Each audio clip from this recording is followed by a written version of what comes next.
ஐயனார் துணை சீரியல்ல அடுத்த வர எபிசோட்ல பாண்டிக்கு பொண்ணு பார்க்க போகலாம் அப்படின்னு சொல்லிட்டு எல்லாருமே கிளம்பி ரெடியாக இருக்கிற போது பாண்டி ரொம்பவே லேட்டாக தான் வீட்டுக்கு வராங்க.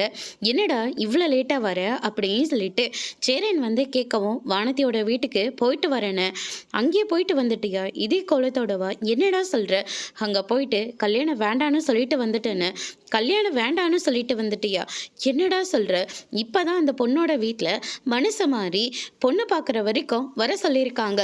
இந்த மாதிரி நேரத்தில் ஏண்டா வேண்டான்னு சொல்லிட்டு வந்த அப்படின்னு சொல்லிட்டு கேட்கவும், அதுக்கு அடுத்ததா பாண்டி இருந்துட்டு நேராக வானதியோட வீட்டுக்கு போயிட்டு, இப்போதான் சோழனுக்கு கல்யாணம் ஆயிருக்கு, அடுத்து என் அண்ணன் இருக்காரு, என் அண்ணனுக்கு கல்யாணம் நடக்கணும், அதுக்கப்புறமா வீட்டை கொஞ்சம் பெருசு பண்ணணும், அதுக்கப்புறமா தான் நான் வானதியை கல்யாணம் பண்ணிப்பேன், அதுக்கு கொஞ்சம் டைம் ஆகும், அது வரைக்கும் ப்ளீஸ் வானதியை நான் கண்டிப்பாக கல்யாணம் பண்ணிக்கிறேன், அது வரைக்கும் கொஞ்சம் பொறுமையாக இருங்க அப்படின்ற மாதிரி சொல்லிட்டு வந்த விஷயத்த வந்து சொல்கிறாங்க.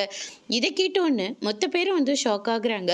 அதுக்கு அடுத்து தான் நிலா இருந்துட்டு ஆஃபீஸில் நடந்ததை மனசில் வச்சுக்கிட்டு நேராக வீட்டுக்கு வந்து இப்போ பாண்டிகர்னால கல்யாணம் நடக்கும், அதுக்கு அடுத்ததான் உங்களுக்கும் சந்தாவுக்கும் கல்யாணம் நடக்கும், அதுக்கப்புறம் பல்லவனுக்கும் கல்யாணம் நடக்கும். 2 பேருக்கும் இந்த வீட்டில் கல்யாணம் வந்து பொண்ணுங்க வந்துட்டா கண்டிப்பாக யாரும் இந்த குடும்பத்தை பற்றி தப்பாக பேச மாட்டாங்க.